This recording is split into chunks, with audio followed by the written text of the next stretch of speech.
La plupart des jardiniers dépenseront plus de 180 $ cette saison en pesticides. Et la plupart d'entre eux perdront quand même 30 à 40% de leur récolte. Voici ce que personne dans la jardinerie ne vous dira. Un agriculteur du centre du Texas nommé Earl Whitfield, âgé de 71 ans, n'a pas acheté un seul pesticide depuis 11 ans. La saison dernière, moi, son potager d'un demi-acre a produit plus de 800 livres de nourriture.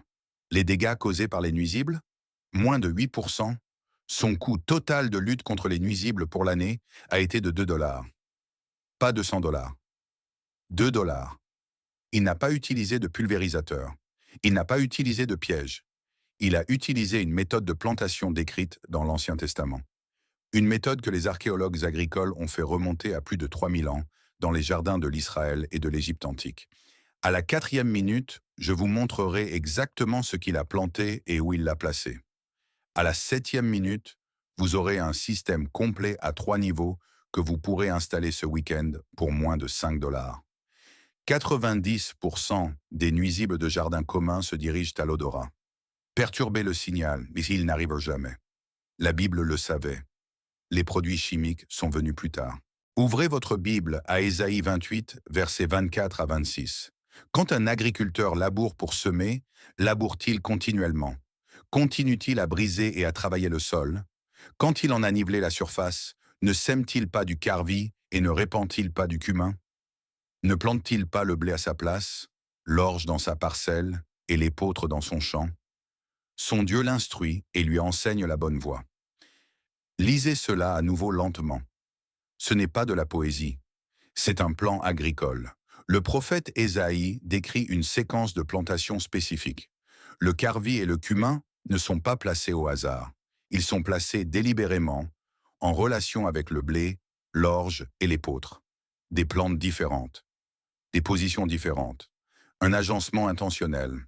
Dieu n'est pas décrit ici comme un théologien, il est décrit comme un instructeur agricole.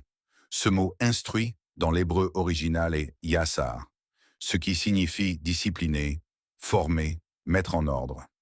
Il porte l'idée d'un système, une séquence conçue, pas dispersée et espérée, mettre en ordre et produire. Allez maintenant à Genèse 2,15. L'Éternel Dieu prit l'homme et le plaça dans le jardin d'Éden pour le cultiver et pour le garder. Ce mot garder, en hébreu shamar, signifie surveiller, protéger, construire une haie autour. C'est le même mot utilisé lorsqu'une armée place un veilleur sur un mur. Cela implique une défense active et structurée, pas passive, pas réactive, structurée et préventive. Ces deux versets forment ensemble une philosophie complète de gestion des nuisibles. Ésaïe 28 vous donne l'agencement, une plantation mixte avec intention. Genèse 2,15 vous donne la posture, une protection active par la conception et non une réaction par des produits chimiques. Voici ce que cela signifie en termes biologiques. Lorsque vous plantez du carvi ou du cumin à côté d'une culture céréalière, ces herbes libèrent des composés organiques volatiles, des signaux chimiques transportés par l'air et le sol. Les insectes qui se nourrissent de blé et d'orge se dirigent principalement grâce à des récepteurs olfactifs. Ils localisent la nourriture en suivant les gradients chimiques dans l'air. Lorsque les composés du carvi saturent ce gradient, le signal est rompu. Le nuisible ne peut pas localiser la culture cible. Il ne se pose pas. Il passe son chemin. La Bible n'a pas appelé cela de la chimie. Elle a appelé cela de l'instruction. Mais le mécanisme est identique. Ésaïe n'écrivait pas de métaphores. Il consignait des pratiques agricoles observées, des pratiques affinées au fil des générations par des agriculteurs dans une région où les intrants chimiques n'existaient pas et où l'échec des récoltes signifiait la famine. Chaque technique a survécu parce qu'elle fonctionnait. Rien n'a été conservé qui ne produisait pas de résultats. L'agencement décrit dans Ésaïe 28 est ce que les agronomes modernes appellent aujourd'hui les cultures associées. La protection décrite dans Genèse 2,15 est ce que les écologistes appellent aujourd'hui la lutte biologique contre les nuisibles. La terminologie est nouvelle, le système est ancien, et il coûte 2 $. En 2019, des chercheurs de l'Université de Californie à Davis ont mené une étude sur le terrain contrôlé portant sur les cultures associées dans les systèmes de légumes commerciaux. Le résultat, les parcelles plantées d'herbes aromatiques aux côtés des cultures principales ont montré une réduction de 67% de la colonisation par les pucerons par rapport aux parcelles témoins en monoculture. Pas de pulvérisation, pas de piège, uniquement l'agencement des plantations. 67%. Ce seul chiffre devrait vous faire arrêter et reconsidérer chaque bouteille de pesticides que vous avez jamais achetée. Mais cela va plus loin. Le Rhode Island Institute, l'un des plus anciens centres de recherche en agriculture biologique aux États-Unis, a documenté que l'hysope et la menthe plantés en rangées de bordure autour des cultures de brassicacées réduisaient l'infestation par la pierrite du chou de 89% sur une seule saison de croissance. L'étude s'est déroulée sur plusieurs sites expérimentaux. Les résultats ont été constants. 89% de réduction. Pas de produits chimiques, aucun coût au-delà de la graine. Voici maintenant le mécanisme.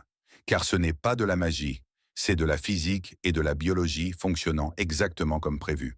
La plupart des nuisibles de jardins communs, pucerons, pierrites du chou, aleurode, tétraniques, localisent leurs plantes hôtes par navigation olfactive. Leurs antennes détectent des composés volatiles spécifiques libérés par les cultures cibles. Ils suivent ce gradient chimique de la même manière qu'un chien pisteur suit une piste olfactive. Précis, directionnel, hautement sensible. Les herbes aromatiques, hysope, menthe, basilic, thym, carvi, cumin, libèrent une production dense de composés organiques volatiles concurrents, ce que les scientifiques appellent des coves. Ces composés ne repoussent pas les insectes par toxicité, ils perturbent le signal. Le système olfactif du nuisible est submergé. Le gradient chimique qu'il utilise pour localiser la nourriture s'effondre. La culture cible devient, en effet, invisible.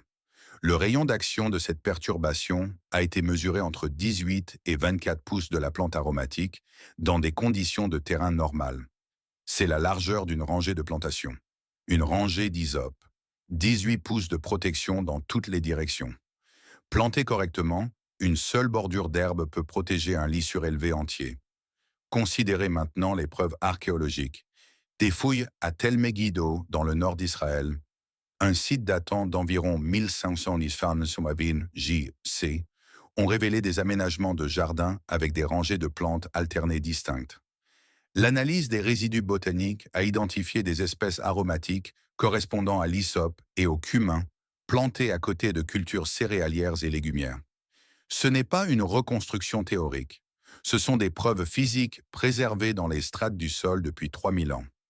Les archives des jardins de l'Égypte antique de la même période, documentées dans le papyrus Ebers, décrivent le placement délibéré de plantes aromatiques autour des cultures vivrières spécifiquement pour éloigner les insectes. Les Égyptiens n'ont pas expliqué le mécanisme des coves. Ils n'en avaient pas besoin. Ils ont consigné le résultat. Culture protégée, insectes absents. L'extension de l'Université du Minnesota a publié des données en 2021 montrant que les jardins utilisant des systèmes structurés de cultures associées nécessitaient 73% d'intrants en pesticides en moins, tout en maintenant un rendement équivalent ou supérieur par rapport aux parcelles gérées de manière conventionnelle. 73% de pesticides en moins. Rendement équivalent. Ce n'est pas d'une amélioration marginale. C'est un remplacement au niveau du système. Un autre chiffre qu'il vaut la peine de retenir. L'EPA estime qu'environ 96% des pesticides appliqués n'entrent jamais en contact avec le nuisible cible. Ils atterrissent sur le sol, s'infiltrent dans les eaux souterraines, recouvrent des insectes non ciblés et se décomposent en composés résiduels qui persistent dans la terre du jardin pendant des mois, voire des années. Vous payez 180 $ par saison pour un produit qui rate sa cible 96% du temps. Le système ancien ne cible rien directement. Il supprime simplement la capacité du nuisible à trouver la culture. Aucun contact requis, aucun résidu, aucune dérive, aucune accumulation de résistance. La Bible a décrit l'agencement. La science a confirmé le mécanisme. L'archéologie a confirmé la chronologie. 3000 ans de données testées sur le terrain. Avant de planter quoi que ce soit, vous avez besoin de 2 informations sur votre jardin. Cela prendra moins de 10 minutes et ne coûte rien. Test 1. Cartographie de la pression. Marchez lentement dans votre jardin. Ne vous précipitez pas. Regardez le dessous des feuilles. Pas le dessus, les pucerons, Les œufs d'Alerode et les colonies de tétraniques s'établissent quand même presque toujours sur le dessous en premier.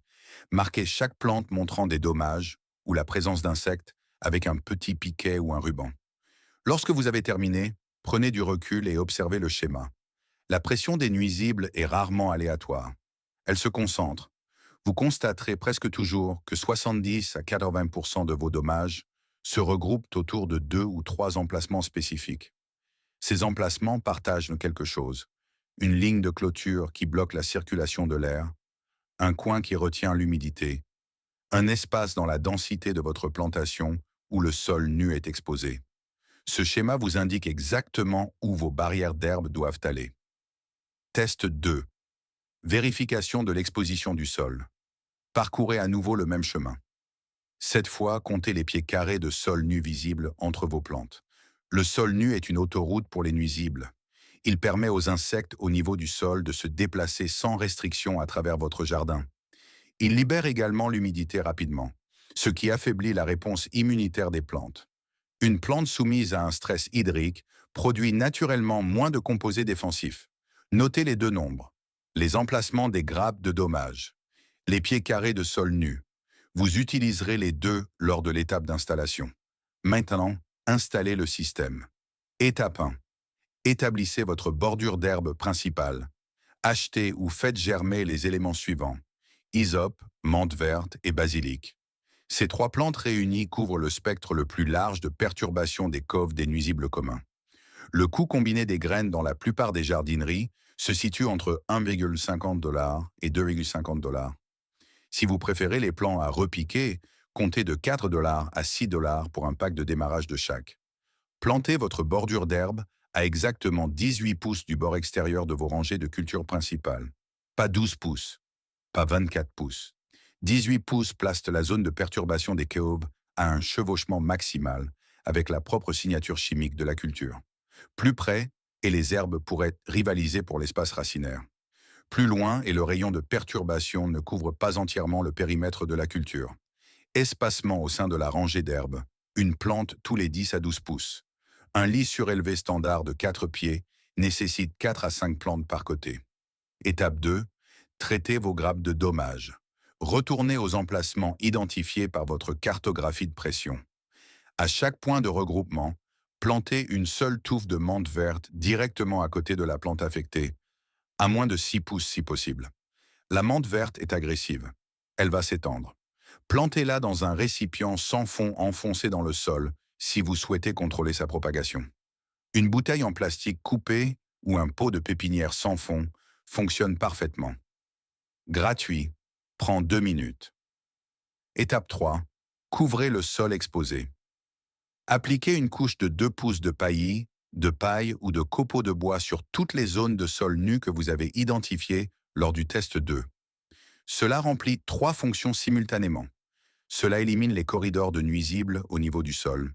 Cela retient l'humidité du sol, ce qui renforce directement la réponse immunitaire des plantes. Et cela commence à construire la couche de biologie du sol que la section 5 couvrira en détail. Coût du paillis de paille, environ 5 $ à 8 $ la balle. Une balle couvre environ 100 pieds carrés sur une profondeur de 2 pouces. Voici à quoi vous attendre après l'installation. Dans les 24 heures, les plantes aromatiques commencent à libérer des COV dans la colonne d'air environnante. Aucun changement visible dans le comportement des nuisibles pour le moment. La perturbation du signal s'établit. Dans les 7 jours, vous remarquerez une réduction mesurable de la nouvelle colonisation par les nuisibles sur les plantes adjacentes à vos bordures d'herbe. Les colonies existantes peuvent persister temporairement. Elles sont déjà localisées et se nourrissent. Concentrez-vous sur les nouveaux arrivants. Ils diminueront considérablement. Dans les 30 jours, les plantes aromatiques ont établi des systèmes racinaires et produisent des coves à pleine capacité. Les stolons de menthe commencent à étendre des réseaux racinaires latéraux. L'humidité du sol sous votre couche de paillis se stabilise. Vous verrez clairement la différence si vous avez conservé votre cartographie de pression d'origine. Comparez les mêmes emplacements. Les points de regroupement se seront déplacés ou auront disparu. Une note importante. Ne vous attendez pas à une élimination du jour au lendemain des populations de nuisibles existantes. Le système biblique n'est pas un pesticide. C'est une refonte des conditions. Il supprime l'infrastructure de navigation dont dépendent les nuisibles. Les nouveaux arrivants cessent de venir. Les populations existantes perdent leur renfort et déclinent naturellement en 2 à 4 semaines. Earl Whitfield l'a décrit ainsi. Il a dit que la première saison semblait lente. À la deuxième saison, il a arrêté de vérifier la présence de nuisibles car il y avait rarement quelque chose à trouver. C'est ce que fait un système. Il ne combat pas le problème à plusieurs reprises. Il supprime les conditions qui créent le problème. Ce que vous avez installé dans la section 4 est le commencement. C'est fonctionnel. Cela produira des résultats. Mais le système complet de gestion biblique des nuisibles fonctionne sur 3 niveaux distincts simultanément. Sous la surface du sol, à la surface du sol et au-dessus. Chaque niveau cible une phase différente du cycle de vie du nuisible. Chaque niveau renforce les autres. Lorsque les 3 fonctionnent ensemble, vous ne gérez pas les nuisibles. Vous rendez votre jardin structurellement inhospitalier pour eux. Niveau 1. Sous-sol, perturbation biologique au niveau des racines. La plupart des jardiniers considèrent les nuisibles comme un problème de surface. Ils ne le sont pas. Environ 60% des espèces communes de nuisibles de jardin passent une phase critique de leur cycle de vie sous terre, sous forme d'œufs, de larves ou de pupes. Les cyarides, les vers gris, les pucerons des racines et les mouches du chou hivernent ou se nymphosent tous dans les 4 à 6 premiers pouces du sol. Si vous ne traitez que ce que vous pouvez voir au-dessus du sol, vous gérez au mieux la moitié de la population. La solution biblique à la pression des nuisibles souterrains est l'œillet d'Inde, spécifiquement l'œillet d'Inde français, Tagetes patula. Les racines de l'œillet d'Inde produisent un composé appelé alpha-tertiényl. C'est un biocide naturel qui est toxique pour les nématodes, les larves vivant dans le sol et les pupes de cyarides au niveau de la zone racinaire. Il ne nuit pas aux vers de terre. Il ne nuit pas aux bactéries du sol. Il cible spécifiquement les organismes nuisibles en raison de la façon dont l'alpha-tertiényl interagit avec les processus biologiques activés par la lumière que possèdent les larves de nuisibles et que les organismes bénéfiques du sol n'ont pas. Une étude de 2003 publiée dans le Journal of Chemical Ecology a confirmé que les exsudats racinaires de l'œillet d'Inde supprimaient de manière significative les populations de nématodes agales dans un rayon de 12 pouces sur une période de 60 jours. 12 pouces de protection souterraine, 60 jours pour un effet complet. Plantez des œillets d'Inde à l'intérieur de vos lits, pas seulement en bordure. Une plante tous les 18 à 24 pouces à travers le lit. Intercalez-les directement parmi vos légumes. Ils ne rivaliseront pas agressivement pour les nutriments. Ils travailleront en continu au niveau des racines pendant toute la saison de croissance. Coût, un paquet de graines, environ 1,50 $, produit 30 à 40 plantes. Chronologie, la production d'exsudats racinaires commence dans les 14 jours suivant le repiquage. L'effet de suppression complet atteint des niveaux mesurables à 21 jours. La protection soutenue se poursuit pendant toute la durée de vie de la plante. Niveau 2, surface, barrière et perturbation du signal. C'est le niveau que vous avez établi dans la section 4. L'hysope, la menthe verte, le basilic et le thym, fonctionnant comme des bordures aromatiques au niveau de la surface du sol. Mais le système complet de niveau 2 comprend un élément supplémentaire que la plupart des guides de cultures associés négligeant entièrement. La plantation de barrières physiques. Les grandes plantes aromatiques, en particulier l'hysope, qui atteint 18 à 24 pouces à maturité, créent une zone de perturbation physique du vent autour des cultures à croissance plus faible. Cela est important car de nombreuses espèces de nuisibles volants, y compris les formes ailées d'aleurode et de pucerons, se dirigent en utilisant les courants d'air au niveau de la canopée des cultures. Une bordure aromatique dense ne se contente pas de perturber leur signal chimique. Elle modifie physiquement le modèle de circulation de l'air dont ils dépendent pour le vol directionnel. Les deux mécanismes, la perturbation du signal des COV et la perturbation physique de la circulation de l'air, fonctionnent simultanément. Un nuisible s'approchant de votre jardin rencontre un signal chimique effondré et un couloir de vol perturbé au même moment. Mesure. L'hysope planté à 18 pouces de la rangée de culture crée une zone de barrière combinée efficace de 24 à 30 pouces lorsqu'elle est mesurée jusqu'au centre de la plante aromatique à maturité. Ajoutez un élément de surface supplémentaire à ce niveau. Une fine bordure de thym séché écrasé, posée directement sur la surface du sol, à la base de votre rangée d'herbes. Le thym séché libère du thymol, un composé aux propriétés répulsives de contact documenté contre les pucerons et les tétraniques, au point d'entrer dans le sol. Une application d'une once coûte moins de 0,50 $ dans n'importe quel magasin d'alimentation en vrac. Chronologie: perturbation des CO actives dans les 24 heures suivant la plantation. Barrière physique efficace à 6 à 8 semaines lorsque l'isope atteint sa hauteur à maturité. Application de surface de thymol active immédiatement après la mise en place. Niveau 3, au-dessus du sol. Activation des insectes bénéfiques. C'est le niveau qui sépare un bon jardin d'un jardin autosuffisant. Chaque espèce de nuisible a un prédateur naturel. Les pucerons sont consommés par les guêpes parasitoïdes et les chrysopes. Les larves de la pierrite du chou sont parasitées par les guêpes braconides. Les populations de tétraniques sont contrôlées par des acariens prédateurs et de minuscules punaises pirates. Ces insectes bénéfiques existent déjà dans votre environnement local. La question est de savoir si votre jardin leur donne une raison de rester. Ils ont besoin de deux choses: des sources de nectar pour l'alimentation des adultes et une diversité structurelle pour s'abriter et pondre des œufs. L'aneth et le fenouil sont les deux attracteurs d'insectes bénéfiques les plus puissants documentés dans la recherche agricole nord-américaine. Tous deux produisent des têtes florales en ombelles composées. La structure florale en grappe à sommet plat, dont se nourrissent de préférence les guêpes parasitoïdes et les insectes prédateurs. Une étude entomologique de l'Université du Kentucky a mesuré une augmentation de 340% de la présence de guêpes parasitoïdes dans les parcelles contenant de l'aneth par rapport aux parcelles sans aneth. 340%. Plantez de l'aneth et du fenouil à l'arrière de vos lits ou le long d'une bordure nord où ils ne feront pas d'ombre aux cultures plus basses. Laissez-les fleurir. Ne récoltez pas les têtes florales. Les fleurs sont le mécanisme. Une note importante: ne plantez pas d'aneth à côté des tomates ou des poivrons. L'aneth produit des composés qui peuvent inhiber la fructification de ces cultures spécifiques lorsqu'il est planté à moins de 12 pouces. Gardez l'aneth à un minimum de 18 pouces des plants de tomates et de poivrons. Chronologie: les populations d'insectes bénéfiques commencent à augmenter dans les 7 jours suivant la première floraison. Un changement mesurable du ratio prédateur-proie se produit dans les 14 jours.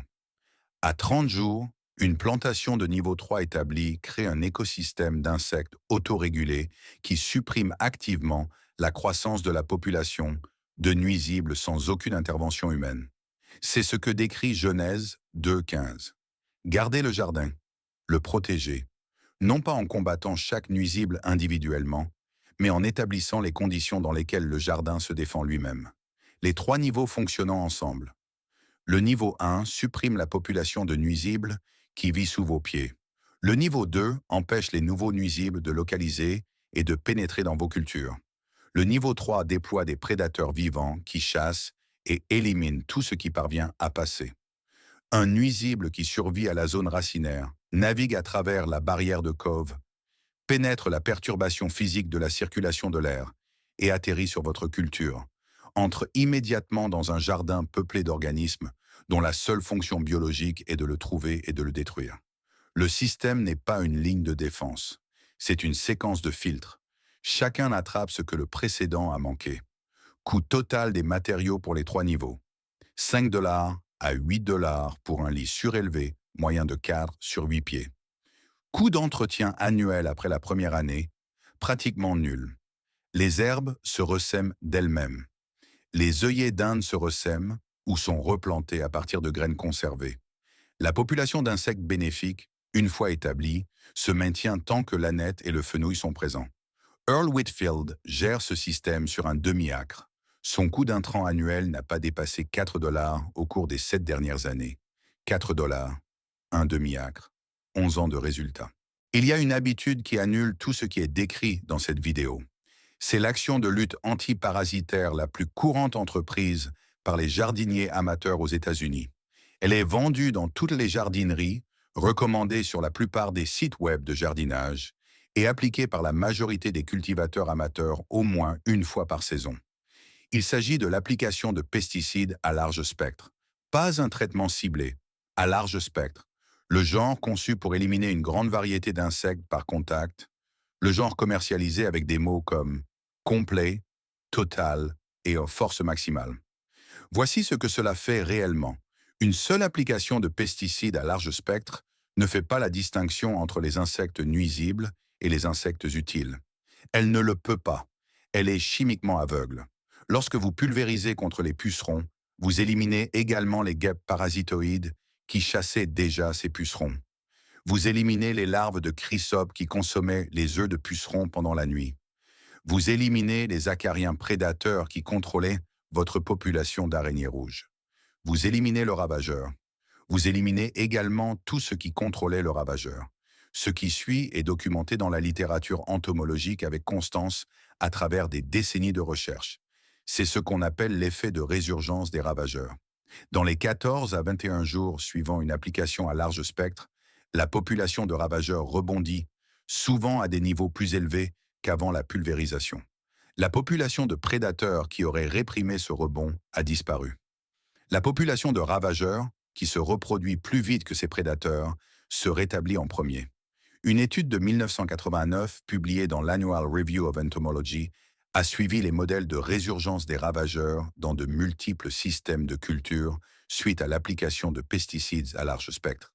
Les données ont montré que des épidémies de ravageurs secondaires, des épidémies d'espèces qui n'étaient pas ciblées à l'origine, se sont produites dans 73% des cas dans les 30 jours suivant l'application. Vous pulvérisez pour un ravageur. 3 semaines plus tard, vous en avez 2. Ce n'est pas un échec du pesticide. C'est le résultat prévisible de la suppression d'un système biologique et de son remplacement par un système chimique. Les propres données de l'EPA confirment ce que cette étude de 1989 a montré. L'utilisation de pesticides à large spectre est le principal moteur des épidémies de ravageurs secondaires dans les jardins familiaux.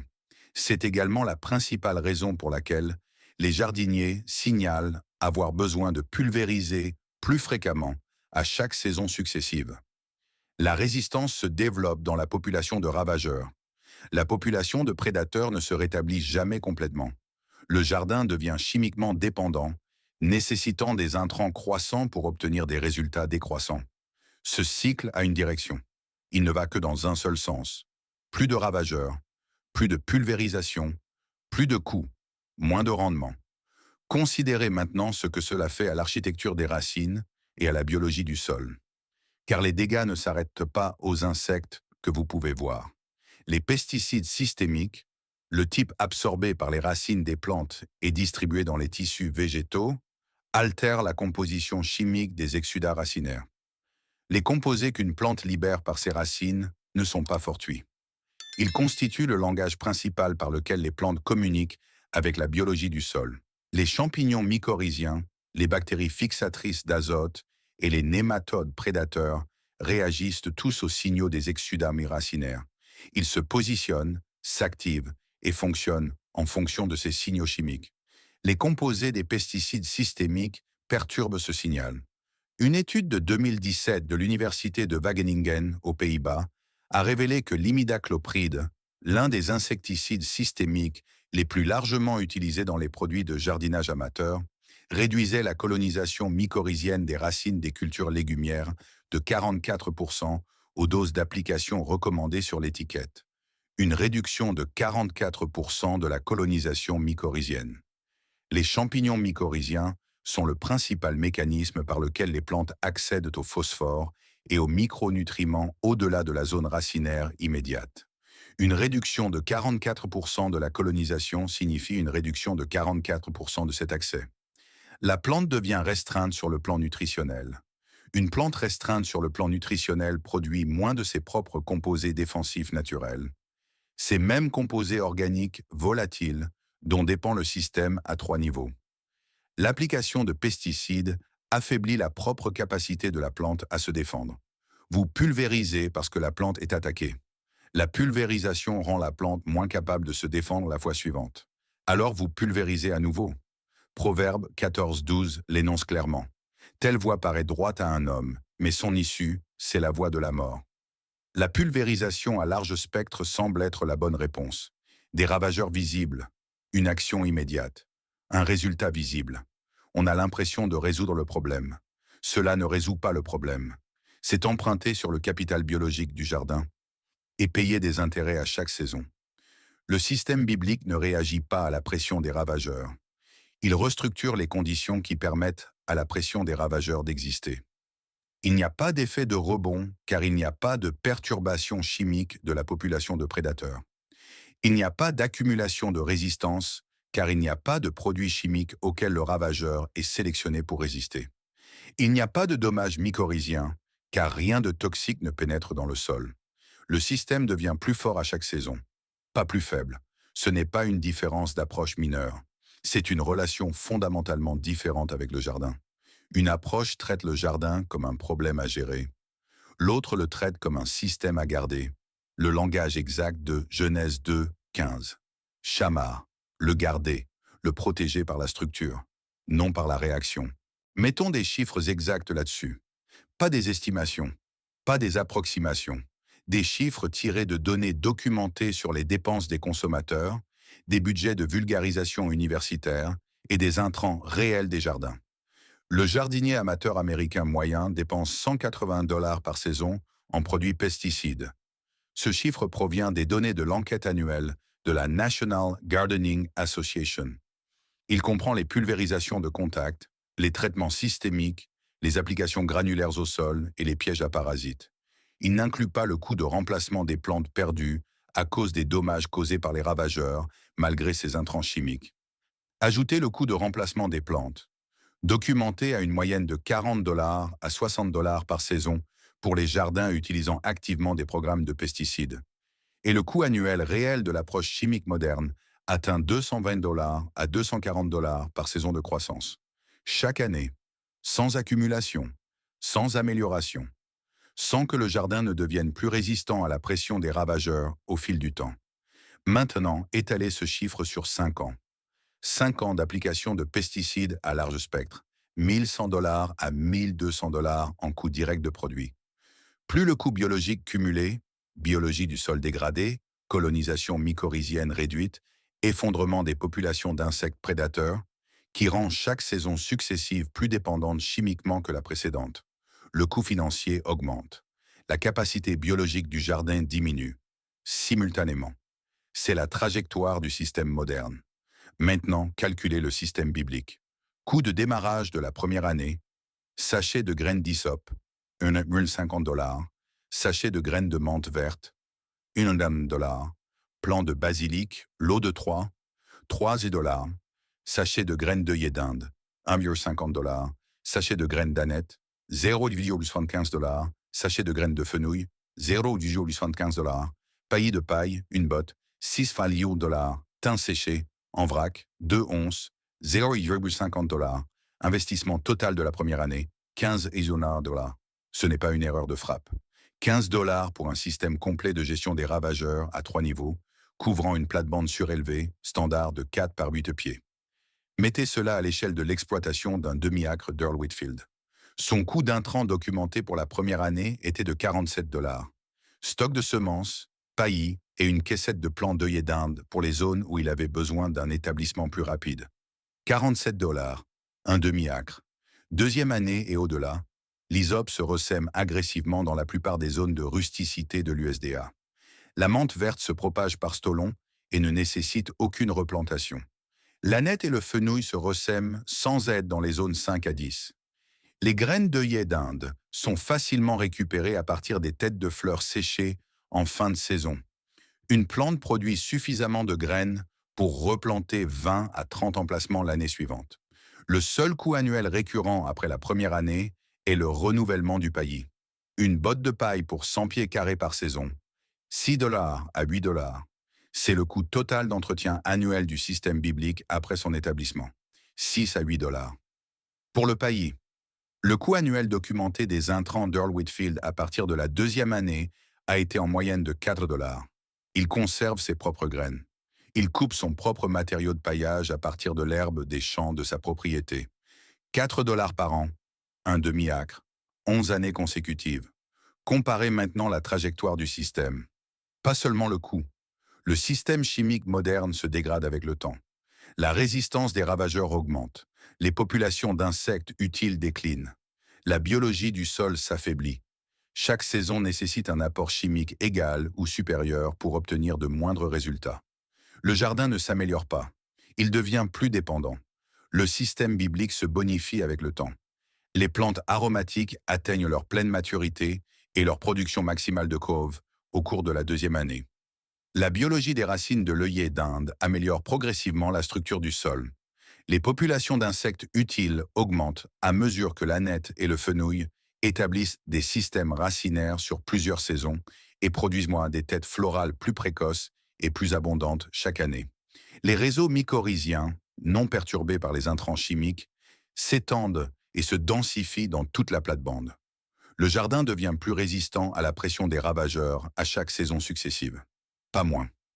Dès la troisième année d'un système biblique correctement installé, la plupart des jardiniers signalent l'arrêt presque complet des dommages significatifs causés par les ravageurs. Pas une réduction, un arrêt. Le système a atteint un équilibre biologique autonome. Une dernière comparaison qui mérite d'être énoncée clairement. Le système moderne de pesticides exige que vous compreniez les étiquettes des produits, les doses d'application, les délais avant récolte, les exigences en matière d'équipement de protection et les réglementations en matière d'élimination. Il nécessite un travail physique répété tous les 7 à 14 jours pendant la haute saison des ravageurs. Il nécessite des dépenses financières continues sans fin. Le système biblique exige que vous plantiez des plantes spécifiques dans des positions spécifiques une seule fois. Après l'établissement, il nécessite de l'observation, pas de l'intervention. Vous vous promenez dans le jardin, vous regardez le système fonctionner, vous récoltez la nourriture. C'est la différence pratique entre un système conçu pour la dépendance humaine et un système conçu pour la gestion humaine. L'un a été inventé pour vendre des produits, l'autre a été conçu avant que les produits n'existent. L'investissement de 2 $ qu'Earl Whitfield a fait lors de sa première saison de transition n'était pas le coût d'une astuce ou d'un raccourci. C'était le coût de la réintégration d'un système qui était déjà entièrement conçu, un système qui fonctionnait avec succès depuis 3000 ans avant même que le premier pesticide synthétique ne soit formulé. Le système n'attendait pas d'être inventé. Il attendait d'être rappelé. Jérémie 29:5. Bâtissez des maisons et habitez-les. Plantez des jardins et mangez-en les fruits. Ceci a été écrit pour un peuple en exil, déplacé, éloigné de tout ce qui lui était familier. Et l'instruction qui leur a été donnée, la première instruction pratique, n'était pas d'attendre d'être secouru, c'était de planter. Planter des jardins, manger ce qu'ils produisent, ne pas acheter ce que les autres produisent, ne pas dépendre de ce que les systèmes fournissent. Planter, entretenir, manger. Cette instruction suppose la compétence. Elle suppose que la personne qui la reçoit comprend déjà comment créer un jardin productif, comment disposer les plantes, comment protéger les cultures, comment travailler avec la biologie du sol plutôt que contre elle. Elle suppose que les connaissances étaient déjà présentes et n'avaient besoin que d'être appliquées. Ces connaissances n'ont pas disparu. Elles ont été enfouies sous un siècle de chimie de synthèse et de culture de jardinage commercial qui ont profité du fait de rendre les jardiniers dépendants des intrants achetés. Mais elles n'ont jamais été perdues. Elles sont toujours dans le texte. Elles sont toujours dans le sol. Elles sont toujours dans les relations biologiques entre les plantes qui fonctionnent en continu depuis que le jardin a été planté pour la première fois. Voici ce que cette vidéo vous a montré. Un agriculteur de 71 ans au Texas produit 800 livres de nourriture par saison avec moins de 8% de dommages causés par les ravageurs. Son coût annuel de lutte antiparasitaire est de 2 $. Son système n'a pas échoué en 11 ans. Il fonctionne parce que ce n'est pas son système. Il ne l'a pas inventé, il l'a retrouvé. Ésaïe 28 a décrit la plantation mixte délibérée comme une instruction agricole divine. Genèse 2:15 a décrit la protection structurelle active comme la responsabilité humaine fondamentale dans le jardin. Ces deux passages ne sont pas des métaphores. Ils constituent la documentation de conception d'un système qui précède tous les pesticides jamais fabriqués. L'Université de Californie à Davis a confirmé une réduction de 67% des ravageurs grâce au compagnonnage des plantes. L'Institut Rodal a confirmé une réduction de 89% de la pierrite du chou grâce aux bordures aromatiques. Les preuves archéologiques de Tel Megiddo confirment la pratique physique dans des jardins datant de 1500 AV J.Z.C. L'Université de Wageningen a confirmé que la principale alternative, l'application de pesticides systémiques, réduit la propre capacité défensive de la plante de 44%. La science n'a pas créé le système. La science a confirmé ce que le système savait déjà. 3000 ans de données de terrain, 15 dollars de graines et de paillis. Un jardin qui devient plus fort à chaque saison au lieu de s'affaiblir. Ce n'est pas une astuce de jardinage. C'est une relation totalement différente avec la terre. Le jardin n'a pas besoin de plus de chimie. Il a besoin de plus d'attention à ce qui a déjà été conçu en lui. L'entretenir, le garder, manger ce qu'il produit. Cette instruction n'a pas changé. Si cette vidéo a changé quelque chose dans votre façon de concevoir votre jardin, laissez un commentaire ci-dessous et dites-moi avec quel type de sol vous travaillez. Argileux, sablonneux, limoneux ou quelque chose entre les deux. Le type de sol détermine quelles plantes compagnes s'établissent le plus rapidement dans vos conditions spécifiques. Je lis chaque commentaire et je répondrai directement aux vôtres. Si vous voulez le plan de plantation complet pour le système à 3 niveaux, montrant les positions exactes, l'espacement et les combinaisons de plantes pour les plates-bandes surélevées, les rangées en pleine terre et les jardins en pot, cette vidéo est déjà sur cette chaîne. Le lien est dans la description. Abonnez-vous si vous voulez aller plus loin. La prochaine vidéo explique comment les anciens agriculteurs israélites géraient les conditions de sécheresse en utilisant une méthode de stockage d'eau souterraine qui réduisait les besoins d'irrigation de 60%. Sans pompe, sans système goutte à goutte et sans électricité. Partagez cette vidéo avec une personne qui pulvérise encore. Pas pour vous disputer avec elle, juste pour lui montrer qu'il existe une autre voie. Le système est déjà construit. Il a juste besoin d'être planté.